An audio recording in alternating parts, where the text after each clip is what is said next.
Hello, bankers. A very good evening to all of you. Welcome back. So, guys, in this session, we are going to talk about AFM Module A Unit Third, right? So, I hope कि अभी तक के जो पुराने videos हैं वो आप लोगों ने देख लिए होंगे वो द मॉड्यूल। तो मॉड्यूल ए जहाँ पे आपको सीक्वेंस फॉलो करना होगा तभी आपको सारी चीजें समझ में आएंगी, ठीक है। So one by one we are going through all the units of module A and कहीं ना कहीं इससे पहले आपके जो कॉन्सेप्ट वीडियोस हैं वो आपको जरूर देखने हैं, ठीक है। तो कॉन्सेप्ट वीडियोस देखेंगे, फिर उसके बाद एक कंपाइलेशन में आपके लिए लेके आ रहा हूँ जिसमें पूरे मॉड्यूल के concept plus set of question, mix questions आपका, ठीक है। Usually more than 100 questions. Then उसके बाद आपका यूनिट वाइज एमसीक्यूज करेंगे, ठीक है, लाइव सेशन ऐसे रिकॉर्डेड सेशंस के अंदर। देन उसके बाद आपका यूनिट मॉड्यूल वाइज आपका मॉक टेस्ट सॉल्व करेंगे। तो इस तरीके से हम लोग पूरे जो एएफएम के कंटेंट है उसको कवर अप करने वाले हैं, ठीक है। तो ये हमारा टेलीग्राम ग्रुप है, अगर आप लोग इसमें नहीं है इसको ज्वाइन कर लीजिएगा, जिससे अगर आप लोगों की कोई भी क्वेरीज होती है तो वो क्वेरीज भी आप हमारे साथ शेयर कर सकते हैं। So module A unit 3 is all about maintenance of cash, subsidiary books and ledger, right. तो सबसे इंपॉर्टेंट पार्ट इस पर्टिकुलर यूनिट का जो है वो है आपके types of accounts. Okay, so real, nominal and personal, उनके ऊपर आपको क्वेश्चंस बहुत बार देखने के लिए मिलेंगे एग्जामिनेशंस के अंदर, ठीक है। So we have introduction, record keeping basis, account categories, debit and credit concept which is linked with your categories, accounting and columnar accounting mechanics. Then we have journalizing, okay, journal and ledger जो आपको यहाँ पे देखने के लिए मिलेंगे, ठीक है। So you can expect at least 2 marks questions or 1 marks each or half marks 2-3 question based on this particular one, जहाँ पे वो कहीं ना कहीं आपको जैसे कुछ एंट्रीज देके आपका मतलब क्वेश्चन किस तरीके से मिलेंगे, कुछ एंट्रीज आपको मिलेंगे वहां पे कहीं ना कहीं आपको वो पूछ सकते हैं कि पास द जर्नल एंट्री और which account will get debited, which account will get credited, इस तरीके से आपको क्वेश्चन कई बार आपका जैसे जो टाइप ऑफ अकाउंट्स हैं, ठीक है, उसमें आपस में मैच करने वाला जो जैसे even in the last examination itself, ठीक है। So there was like entries आपका जिसमें आपको मैच करना था कि कौन सा एंट्री किस अकाउंट को रिलेट करता है, ठीक है। तो सबसे जो इंपॉर्टेंट पार्ट है वो है आपका गोल्डन रूल्स और the different type of accounts and their golden rule, means real account, nominal account and personal account and their golden rules. तो ये आपने बहुत अच्छे से समझ लिए तो आपका डेबिट, क्रेडिट या अदर्स जो भी एरियाज हैं वो आसानी से सॉल्व हो जाएंगे। तो स्टार्ट करते हैं सेशन को आपका with very first question on your screen guys. So the rule, debit the receiver and credit the giver applies to which of the following account. याद है कौन से उसमें आपका ये अप्लाई करता है? So what will be your correct answer for this one? Your answer will be personal account, ठीक है। So A will be correct answer for this one, ठीक है। सो पर्सनल अकाउंट जहां पे आपका generally deal with persons including artificial person like XYZ company, ABC and all these one, ठीक है। Then golden rule is debit the receiver, credit the giver. In case of nominal account, so nominal account which exist in name only, which generally deal with all the expenses and losses as well as income and gain of the company. तो जहां पे जो golden rule है वो क्या है? Debit all expenses and losses, credit all income and gain. तीसरा आपका real account which generally deal with all the assets of the firm. So, and golden rule is debit what comes in, credit what goes out, ठीक है। अब यहाँ पे artificial personal account, अगर आप इसका गोल्डन रूल पूछोगे तो आपका आंसर क्या होगा? यही सेम होगा, ठीक है। But why I pick option A not option D? Reason, artificial person account is a type of personal account, ठीक है। We have 3 type of personal account. Artificial person, ठीक है, जैसे आपका आर्टिफिशियल पर्सन मींस जब आपका कंपनीज के साथ XYZ, ABC बैंक, ये सब। Nominal sorry real personal accounts आपका, ठीक है, सॉरी आपका ह्यूमन बींग्स के साथ जो इंटरेक्शन आपका होता है, ठीक है। And first third one is representative, ठीक है। तो artificial, then we have I just miss that name, human वाला जो जिसमें, ठीक है, जैसे राम श्याम, ये सारे debit debtors creditors. And third one is representative personal, ठीक है। तो ये तीनों का, these all three are generally part of personal account and their golden rule is debit the receiver, credit the giver, ठीक है। तो 3 टाइप के अकाउंट्स हमारे पास होंगे। सबसे पहले रियल अकाउंट, देन आपका पर्सनल अकाउंट, देन आपका नॉमिनल अकाउंट। ठीक है, तीनों के गोल्डन रूल आपके बिल्कुल फिंगर टिप्स पे होने चाहिए। ठीक है, और क्या है उसको समझ, देखो समझ क्यों जरूरी है। जैसे एक एंट्री आपका, ठीक है, लेट्स से परचेज, एक मशीन हमने परचेज किया, purchase machinery worth rupees 1 crore in cash. ठीक है, अगर सपोज दैट ऐसा कोई मशीन आपका ट्रांजेक्शन है। ठीक है, तो अब जैसे क्या है, मशीन, हमने मशीन परचेज की है, machine is a real account. ठीक है, मशीन क्या है, आपका एसेट्स है, and all assets are generally falls under the category of real account. अब रियल अकाउंट है तो आपका गोल्डन रूल अप्लाई क्या होगा, debit what comes in, credit what goes out. ठीक है, इन क्या हुआ है मशीन, आउट क्या हुआ है आपका कैश। तो इस तरीके से आपको ये हेल्प करेंगे। अगर खाली होता जैसे purchase goods worth rupees 50 lakh in cash, अब यहाँ पे परचेज गुड्स, ठीक है, तो आपका क्या एक्सपेंस है, तो वो क्या होगा आपका नॉमिनल अकाउंट। ठीक है, इस तरीके से आपको लिंक करना आना चाहिए, तभी आप सही एंट्रीज कर पाएंगे। ठीक है, तो क्या होगा, अब नॉमिनल अकाउंट में क्या होता है, डेबिट ऑल एक्सपेंसेस और losses, credit all income and gain. तो इस केस में आपका डेबिट क्या हो रहा है, मशीन आप गुड्स आपके हो रहे हैं, परचेज आपका हो रहा है, तो परचेज अकाउंट डेबिटेड आपका उस केस में होगा। तो यहां से कहीं ना कहीं जो क्वेश्चन आपके होते हैं हाफ मार्क्स के कि which account will get debited, which account will get credited, वो आप कहीं ना कहीं सॉल्व कर पाएंगे। ठीक है, तो ये गोल्डन रूल बिल्कुल फिंगर टिप्स पे आपको बैठा लेने हैं सबको। ठीक है, तो पहला आपका debit what comes in, credit what goes out. ठीक है, this is a golden rule for your real account, and real account which generally deals with the transaction. जैसे रियल अकाउंट किसके साथ डील करते हैं, assets including tangible as well as intangible, ये हमने बहुत अच्छे से पढ़ा हुआ है। अब एक जैसे एक एंट्री आपका यहाँ पे देखने के लिए आपको मिल रही है। ठीक है, सो एंट्री आपका क्या कहती है, परचेज फर्नीचर वर्थ रुपीज 50,000 और 5 लाख इन कैश। देखो क्या हो रहा है, फर्नीचर, अगर खाली होता परचेज गुड्स तो नॉमिनल होता, अब फर्नीचर है, फर्नीचर क्या होता है, that is a fix asset for the company. ठीक है, टेंजिबल एसेट। तो यहां पे क्या होगा, आपका रियल अकाउंट है, रियल अकाउंट में डेबिट व्हाट कम्स इन, इन क्या हो रहा है आपका फर्नीचर हो रहा है, एंड आउट क्या हो रहा है आपका कैश हो रहा है। ठीक है, सो इस तरीके से आपकी जो एंट्री, इसके ड्यूल एस्पेक्ट ऑफ अकाउंटेंसी हम लोग फॉलो करेंगे, जिसके हिसाब से हम लोग मैचिंग कॉन्सेप्ट को बैठाएंगे जो हमने लास्ट क्लास में पढ़ा हुआ। ठीक है, तो हमारे इस पर्टिकुलर प्रॉब्लम का जो सोल्यूशन होगा, debit furniture to cash account. जैसे यहाँ पे देख सकते हैं, furniture account debited to cash account 5 lakh 5 lakh. ठीक है, दोनों में अमाउंट आपका क्या होगा, सेम होगा। तो गोल्डन रूल हमारा क्या अप्लाई हुआ है, debit what comes in and credit what goes out. इस तरीके से आप इनको ध्यान रखेंगे तो आपके जो छोटे छोटे प्रॉब्लम्स आएंगे वो सॉल्व हो जाएंगे। Next one, personal account, golden rule is debit the receiver, credit the giver. ठीक है, तो एग्जांपल देख लेते हैं आपका, जैसे paid XYZ limited 1 lakh rupees by cheque. ठीक है, paid XYZ limited 1 lakh rupees by cheque. तो अब क्या हो रहा है, रिसीवर कौन है यहाँ पे, एक्सवाईजी लिमिटेड। ठीक है, तो हमें क्या करना होगा, एक्सवाईजी को डेबिट करना होगा, और चेक इक्वल टू बैंक, तो बैंक अकाउंट क्या हो जाएगा आपका यहाँ पे क्रेडिट हो जाएगा। तो इस तरीके से आपको इसकी एंट्रीज बनानी होंगी। ठीक है, तो XYZ limited to bank account, ठीक है, सेम अमाउंट आपका जो भी है 1 लाख 1 लाख। ठीक है, तो इस तरीके से आपका तो जो गोल्डन रूल अप्लाई हुआ है वो आपका पर्सनल अकाउंट है। ठीक है, debit the receiver and credit the giver. I hope you guys getting this particular thing clearly. Final account is nominal account. ठीक है, तो nominal account debit all expenses all losses, credit all income in gain. ठीक है, तो ये आपका जो इसका कहीं ना कहीं जो गोल्डन रूल बनेगा। ठीक है, एंट्री क्या है आपका, जैसे purchase goods worth rupees 15,000 in cash, तो हमने अगर सामान खरीदा है, that is an expense for the company, तो आपका गुड्स परचेज अकाउंट क्या हो जाएगा, डेबिट हो जाएगा, और आपका जो कैश जो क्या हुआ है दैट विल बी क्रेडिटेड। ठीक है, सो क्या होगा, मतलब एंट्री क्या बनेगी आपका, परचेज टू कैश, जितना भी अमाउंट है 15,000 एंड 15,000। तो इस तरीके से ठीक है ये।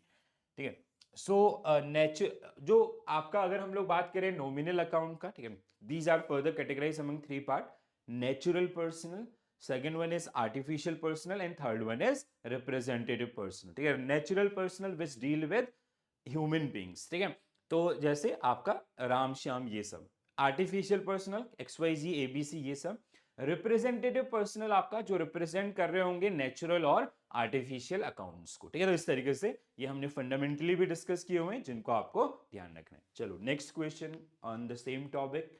सो विच of the following is true about journal in accounting, तो हमने समझा था जर्नल जो सबसे पहला बुक आपका होता है, ठीक है, so it is part of your record keeping, ठीक है, so we have a entire process जिसको हमने गो थ्रू किया था, so recording, classifying, summarising, then reporting and the final one is interpretations, okay. तो रिकॉर्डिंग हम लोग करते हैं किसके थ्रू, आपका जर्नल एंट्रीज के थ्रू, जहां पे हम लोग date wise, amount wise, chronological order के अंदर आपका जो भी ट्रांजेक्शन्स आपका जिनका मेटेरियल फैक्ट है, ठीक है, means which can be measured into money, they will be accounted in journal entries, ठीक है। तो अब क्या होगा, ट्रू अबाउट जर्नल एंट्रीज, आपका the journal is a primary book of accounts that record all transaction in chronological order, पहला सही है, ठीक है। The journal record only transaction related to cash, नहीं ऐसा कोई जरूरी नहीं कैश में, कुछ और भी हो सकता है, चेक या अदर्स भी हो सकता है। The journal is use to record only non cash transaction, no, तो ये गलत है, तो ये भी गलत है। The journal does not require any further posting into ledger, it required further posting into ledger, ठीक है। So option A only will be right answer for this particular one. अब ये थोड़ा सा आसान पड़ रहा होगा क्योंकि हमने इसको पहले भी आपका डिस्कस किया होगा, ठीक है। The journal is a primary book of accounts where all the business transactions are recorded in chronological order. Chronological order means date wise, amount wise, ठीक है। जैसे फर्स्ट की जो एंट्रीज है सबसे पहले होंगी, फिर सेकंड, थर्ड, फाइव, इस तरीके से आगे चलेगा, ठीक है। Each transaction is recorded with the detail of accounts affected and whether they are debited or credited. After generalizing, the entries are posted into respective ledger account and that मतलब shifting from journal to ledger is generally known as posting, ठीक है, उसको हम posting के नाम से जानते हैं। Which of the following account are included in ledger? तो ledger में क्या अकाउंट होंगे, जैसे हमने जर्नल एंट्रीज बनाई, कोई भी ट्रांजेक्शन हो, वो आपका रियल, नॉमिनल, पर्सनल, इनसे रिलेटेड कोई भी ट्रांजेक्शन हो रहा है, ठीक है, जिसके मॉनेटरी बेनिफिट्स हैं या इफेक्ट हैं, वो इसका पार्ट होगा। देन इसी में से हम लोग इनको इनके मतलब लेजर क्या होता है जनरली आपका, हर एक इंडिविजुअल का एक सेपरेट अकाउंट, जैसे हमारे पास है सेल्स लेजर, ठीक है, हमारे पास है परचेज लेजर, हमारे पास है रेंट लेजर, तो हर एक इंडिविजुअल अकाउंट का एक सेपरेट अकाउंट आपका बनेगा and this process is generally known as posting, ठीक है। तो जनरल में से आपका उठा करके उनको उनके सेपरेट इंडिविजुअल अकाउंट में शिफ्ट करना is called posting. And what will be our correct answer for this particular one, all the account, वो रियल हो, नॉमिनल हो या पर्सनल हो, सारे ही आपका इसका पार्ट होंगे, ठीक है दोस्तों। चलो आगे बढ़ते हैं, ठीक है, ये हम लोगों ने आपका बेसिक डिस्कशन किया है, ठीक है, आसान है, अंडरस्टैंडेबल है, आई होप यहाँ पर किसी को कोई भी दिक्कत नहीं हो रही है। आगे बढ़ते हैं, the process of transferring journal entries to ledger account, ये हमने अभी डिस्कस भी किया और ये बहुत बार पूछा भी गया है, ठीक है। तो क्या होगा करेक्ट आंसर आपका, इट इज कॉल्ड पोस्टिंग, ठीक है, ये ध्यान रखिएगा ये वर्ड आपका। Posting is a process of transferring the journal entries to a respective ledger account. This help in organizing account for easy references, ठीक है। तो देखो क्या है, जर्नल से लेजर में लाने का मोटिव क्या है, अगर हमें देखना है कि एबीसी के साथ हमारा आउटस्टैंडिंग क्या है, या आपका रेंट का क्या स्टेटस चला है, या सैलरीज का क्या स्टेटस चला है, तो वो इंडिविजुअल अकाउंट वाइज आपका रहेगा, ठीक है। In accounting, nominal accounts are typically used to record, तो nominal account में हम लोग क्या रिकॉर्ड करते हैं, all the income and gain as well as expenses or losses, ठीक है। तो इसका गोल्डन रूल ही क्या होता है आपका, डेबिट ऑल एक्सपेंसेस और losses, credit all income and gain, तो क्या होगा correct answer, personal transaction, tangible assets, real asset, no, तो क्या होगा income, expenses, gain and losses, C will be right answer for this one. एंड इसका golden rule भी इन्हीं के ऊपर आपका बना हुआ, ठीक है। These account are closed at the end of accounting period to determine the net profit or net losses. That means nominal का मतलब होता है which exist in name only. We do not carry forward nominal account for next accounting period. वहीं उसी accounting period में उसको close करके हम लोग आपका चलते हैं, ठीक है। आगे बढ़ते हैं, select the correct journal entry for given a scenario, salaried paid 50,000, advertisement expense paid 30,000. Now tell me what will be your right answer for this particular question. बताओ क्या होगा, ऐसे क्वेश्चंस आपको जरूर मिलेंगे इवन फॉर 1 मार्क्स, कई बार half marks के लिए, कई बार 1 मार्क्स के लिए भी आपको ये देखने के लिए मिलेंगे, ठीक है। सो अब देखो क्या है, पहले आपका आइडेंटिफिकेशन कि किस अकाउंट को ये बिलोंग करता है, ये एंट्रीज, तो आपको देखने में ही समझ में आ रहा है सैलरीड पेड और आपका एडवर्टीजमेंट एक्सपेंस, ठीक है, both belongs to nominal account, ठीक है, ये दोनों ही आपका किसको बिलोंग करते हैं, नॉमिनल अकाउंट को, ठीक है। अब नॉमिनल अकाउंट का गोल्डन रूल आपको याद है सबको, ठीक है, debit all expenses all losses, credit all income in gain. So what will be your entry, debit आपका सैलरी, ठीक है, debit salary by how much, 50,000, ठीक है, एंड डेबिट एडवर्टीजमेंट एक्सपेंस, ठीक है, advertisement expense by 30,000 to cash. अब यहाँ पे वो लिखा नहीं है तो अमाउंट दिया है तो टू कैश अकाउंट, ठीक है, टू कैश, क्रेडिट आपका किसको करना होगा, कैश अकाउंट को, ठीक है, कितने से, 80,000 से, ठीक है। So this will be the entry in this particular case. तो ऑप्शन क्या होगा correct answer, debit salary credit no,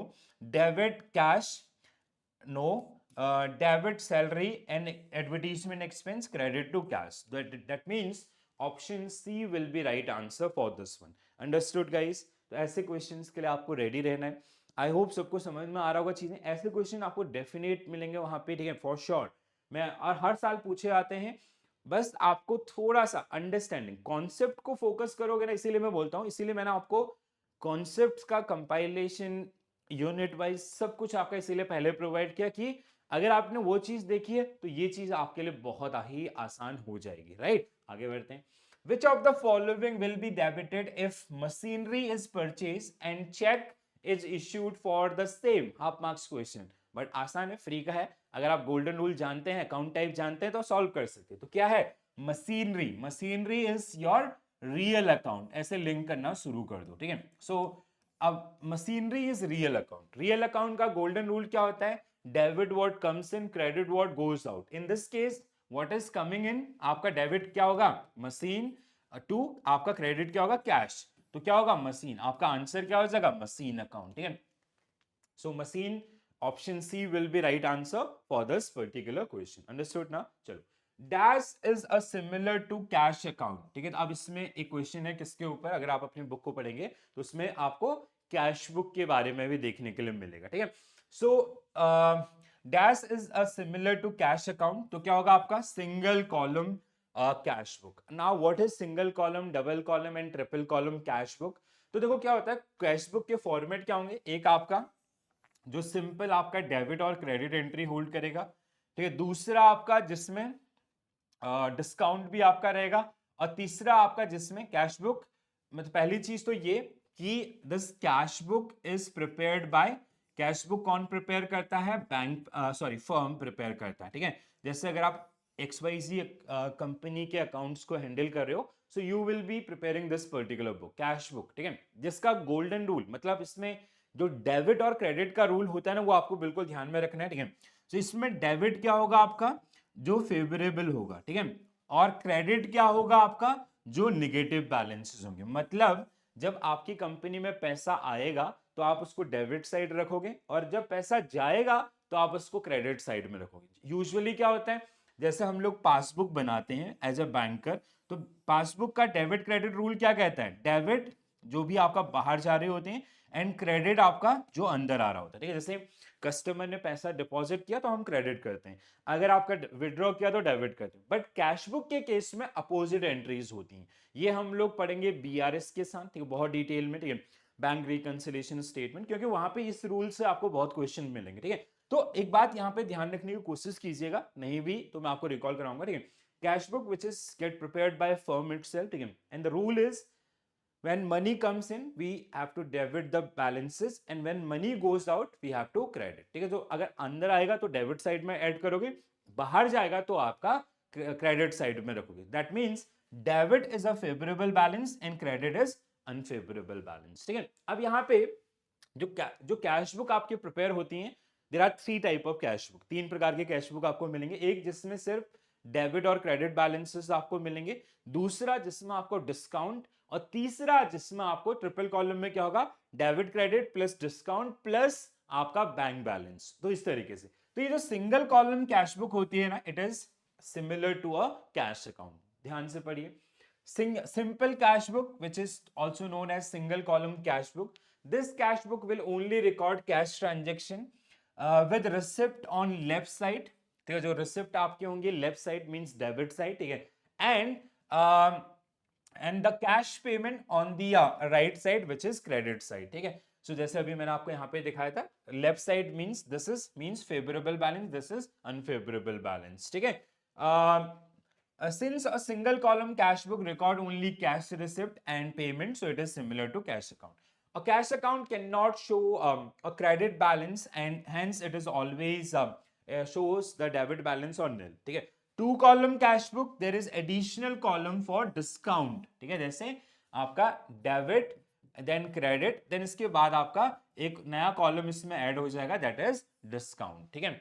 और आपका so discount received and given जो इसमें रहेगा। ट्रिपल कॉलम में क्या होगा, जो बैंक बैलेंस है वो आपका यहाँ पे देखने के लिए मिलेगा। Triple column cash book, this book has 3 column cash, discount and bank balance, okay. तो ये 3 एरियाज आपको देखने के लिए मिलेंगे। सिंपल सा है, ध्यान से पढ़ लीजिए इसको, हाफ मार्क्स का क्वेश्चन बहुत बार पूछा गया, single column, double column, triple column cash book, और ये आपको बीआरएस में भी हेल्प करने वाला है, ठीक है दोस्तों। चलो आगे बढ़ते हैं, नेक्स्ट वन। जैसे यहाँ पे आपका दिया गया ना, डेबिट ट्रांजेक्शन्स और आपका क्रेडिट ट्रांजेक्शन्स, तो फॉर्मेट है सिंपल सा। चलो, विच of the following transaction will included in cash book, तो हमने एक चीज पढ़ी थी, cash book include only and only cash transactions, ठीक है। तो वो आपका जैसे ये सारी कैसी हैं, क्या cash cell for 10,000 it will be included, purchase आपका 50,000, ठीक है। हाँ देखो, तीसरा इंक्लूड नहीं होगा, ठीक है, this will not gate included, why so, because credit sale of rupees 30,000, credit sale, credit purchase, this will be part of your sales day book, ये आपका sales day book का part होगा, ठीक है। ये आपका कैश बुक का part नहीं होगा, प्लीज इस बात को ध्यान रखें, ठीक है। अगर परचेज भी होता तो परचेज डे बुक का पार्ट होता, ठीक है। तो यहाँ पे सिर्फ सिर्फ और सिर्फ ये दो ऐड होंगे, मींस पहला और दूसरा, पहला और दूसरा means option A only will be right answer for this particular question, ठीक है। A cash book is record of transaction which involve cash receipt and payments, ठीक है। रिसिप्ट आपका जो होंगे उनको डेबिट साइड में, और जो पेमेंट्स होंगे क्रेडिट साइड में, ठीक है। A cash book record only cash transaction, all receipt are recorded on debit side, जैसे यहाँ पे लिखा भी है, तो debit is favourable balance and payments आपका जो कि अनफेवरेबल बैलेंस, ठीक है, क्रेडिट साइड में। The book record one aspect of transaction only, which is cash, ठीक है, सिर्फ और सिर्फ cash. Cash sales 10,000 and purchase 50,000 will be recorded in cash book, जैसे कैश सेल्स आपका कहाँ पे होगा, डेबिट साइड में, ठीक है। और जो कैश परचेज है, ठीक है, विच इज एन एक्सपेंस, और ये कहाँ पे होगा आपका क्रेडिट साइड में, आप इसको ऐड करोगे, ठीक है। तो इस तरीके से भी आपको ध्यान रखते रहना है। If the sales are done on credit or even purchase, they are recorded in the sales journal or sales day book, or purchase journal or purchase day book, ठीक है। बहुत इंपॉर्टेंट लाइंस हैं, प्लीज ध्यान रखिएगा। आगे बढ़ते हैं। an entry which is made on both side of the cash book is known as, तो क्या होगा आपका, तो बहुत सिंपल सा है, dual aspect of accountancy, double entry जिसको हम लोग आपका बोलते हैं, ठीक है। ये contra entry, compound entries, compound entry ऐसा कुछ है नहीं आई गेस, ठीक है। कॉन्ट्रा एंट्री आपका यूज करते हैं हम लोग जहां पे मतलब कोई ऐसी ट्रांजेक्शन जहां जिसकी वजह से कोई आपका अमाउंट्स में चेंजेस नहीं हो रहे, तो हम लोग उसको एज ए सी यूज करते हैं, ठीक है। Contra entry, okay sorry, an entry is made on, sorry contra entry ही इसका राइट आंसर होगा, just miss skip this one, ठीक है। सो क्या कर रहा है, an entry which is made on both side of the cash book, it is related to cash book, sorry guys, ठीक है। तो क्या होगा, कॉन्ट्रा एंट्री, कॉन्ट्रा एंट्री क्या होता है ना, it get represented with C, ठीक है, हम इसको सी से रिप्रेजेंट करते हैं एज एन अकाउंटेंट, ठीक है। देखो क्या होता है, कुछ ऐसी एंट्रीज जिनका इवेंचुअली आपका जो फाइनल बैलेंसेस है उनके ऊपर कोई भी इंपैक्ट नहीं होगा, ठीक है। तो ऐसी एंट्रीज का, बट उनको रिकॉर्ड में रखने के लिए हम लोग दोनों साइड आपका रख रहे होते हैं, both the side of cash book, ठीक है, डेबिट साइड भी क्रेडिट साइड, और उनको रिप्रेजेंट करेंगे सी से, जिससे कल के डेट में कोई भी किसी भी प्रकार का कंफ्यूजन ना हो, ठीक है। जैसे कुछ एग्जांपल्स भी, contra entry is used to record the that have an impact on both cash and bank balances. This entry has no impact on company's financial standing. A contra entry is entered in cash and bank column on both side of a triple column cash book, and it identified by the letter C in the ledger folio, right?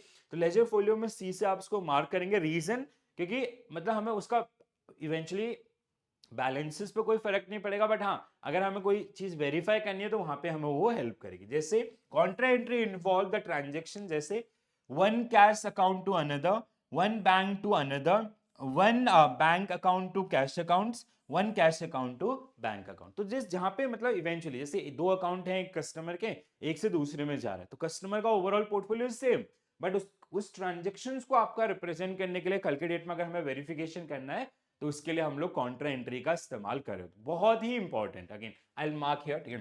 तो मैं आपके लिए star mark कर देता हूँ क्योंकि बहुत बार पूछे जाते हैं, छोटे छोटे कॉन्सेप्ट हैं, ठीक है।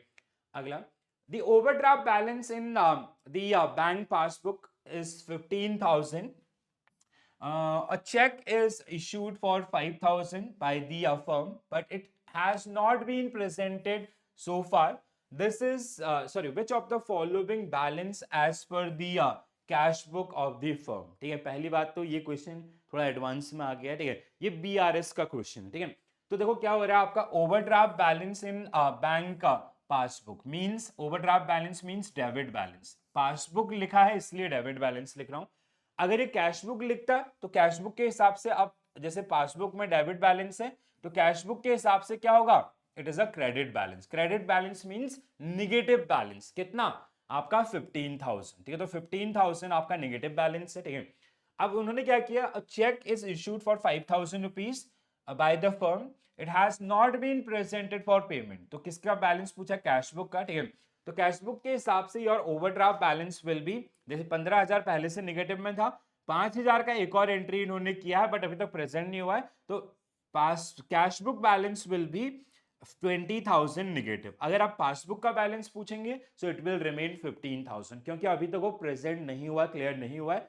सो ओवरड्राफ्ट बैलेंस आपका option B will be right answer for this one, ठीक है। बट ये चीजें हम डिटेल में पढ़ेंगे, अगर अभी बिल्कुल भी समझ में नहीं आया तो बिल्कुल भी टेंशन नहीं लेनी, ठीक है, अगले उसमें, क्योंकि इसके लिए ना आपको पहले फंडामेंटल्स को रिवाइज करना होगा बीआरएस के रूल्स के साथ, ठीक है। Suppose old furniture sold to A for rupees 10,500 was passed through the sales book, which account will be credited in the rectification। ये भी आपका जो ट्रायल बैलेंस इन रेक्टिफिकेशन है उसका क्वेश्चन है, ठीक है। सो जैसे उन्होंने क्या किया है, old furniture sold to A 10,500 was pass through sales book. तो उन्होंने जैसे मतलब इसमें क्या हुआ, ओल्ड फर्नीचर जो था वो बेचा बट उसको उन्होंने एज अ सेल्स आपका शो कर दिया। तो कौन सा अकाउंट इसमें आपका क्रेडिट होना चाहिए रेक्टिफिकेशन में, तो old furniture will be right answer for this one, ठीक है।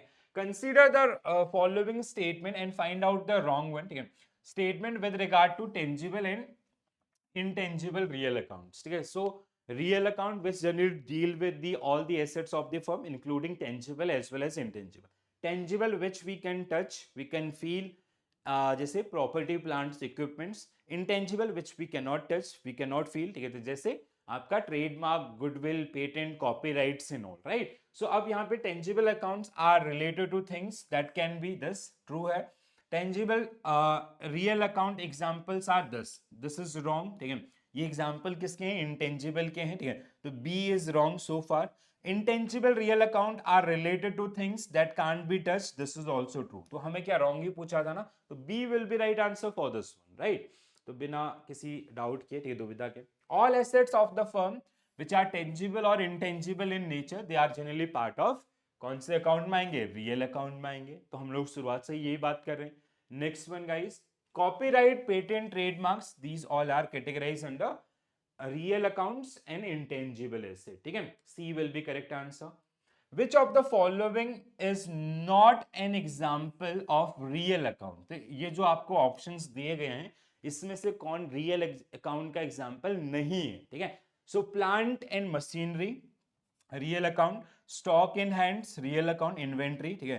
आपका रेंट क्या है आपका, नॉमिनल अकाउंट, ठीक है। So it is nominal account, ये क्या आपका पार्ट होगा नॉमिनल अकाउंट का। Investment again real account. So option C will be right answer for this one, ठीक है। Not an example of real account पूछा गया, ठीक है। तो remaining three are real accounts.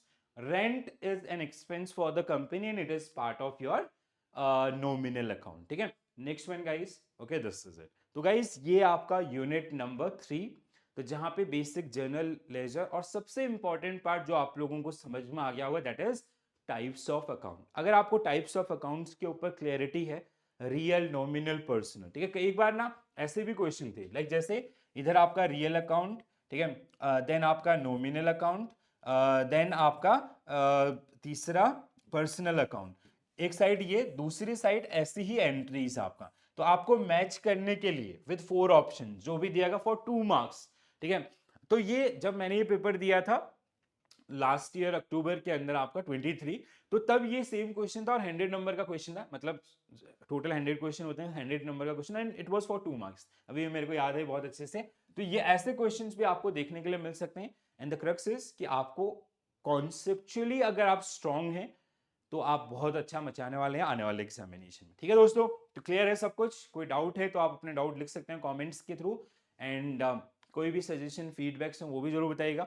ये टेलीग्राम ग्रुप है जहां पे आपको पीडीएफ्स का कंपाइलेशन में शेयर कर दूंगा, आप एप्लीकेशन से भी डाउनलोड कर सकते हैं, ठीक है। ये सारी चीजें आपको यहाँ पे मिल जाएंगी, ठीक है। तो कल हम लोग फिर से मिलेंगे आपका सेम टाइम पे, और फिर से एक और यूनिट आपका जिसको हम लोग डिस्कस करेंगे विच इज यूनिट नंबर 4, ठीक है। तो ऐसे सीक्वेंस में आपका पढ़ते जाएंगे। टारगेट ले रखे हैं कि जनवरी में, पूरे जनवरी में एएफएम के 35 यूनिट्स हम लोग खत्म कर लेंगे। कुछ यूनिट छोटे भी हैं जैसे कैपिटल एंड रेवेन्यू एक्सपेंडिचर, या ऐसे ही बहुत सारे यूनिट, ठीक है। और ज्यादा से ज्यादा 1 आवर लगेगा, एक सेशन में एक यूनिट 100% कवर हो जाएगा, ठीक है। तो 35 यूनिट्स हैं आपका, 31 डेज हैं, सारे कंप्लीट हो जाएंगे, ठीक है। तो ये सारी चीजें हम लोग आपका कर लेंगे। देन साथ ही साथ कुछ आईएन आईएफएस के वीडियोस भी हम लोग लेके चलेंगे। तो फरवरी एंड तक का हमारा टारगेट है कि एएफएम एंड आईएन आईएफएस दोनों ही कंप्लीट हो जाएंगे। मार्च में दिसंबर में भी आ जाएंगे, तो फिर हम लोग आपका आरबीडब्ल्यू एंड पीपीपी, ठीक है। तो इस तरीके से आपका लेके चलेंगे, मार्च तक हम आपको रेडी कर लेंगे, तब फिर आपका फॉर्म फिलिंग होगा। उसके बाद आप आराम से प्रैक्टिस करते रहिए, मॉक टेस्ट लगाइए, रिवीजन कीजिए। एग्जाम ड्यूरेशन में बहुत सारी लाइव क्लासेस होंगी, तो आपका रिवीजन भी हम लोग अच्छे से करा देंगे, ठीक है दोस्तों। तो आज के लिए इतना ही करते हैं। This is it from my side. Thank you for joining this session, thank you for watching this session. Bye bye, take care all, have a nice day, thank you.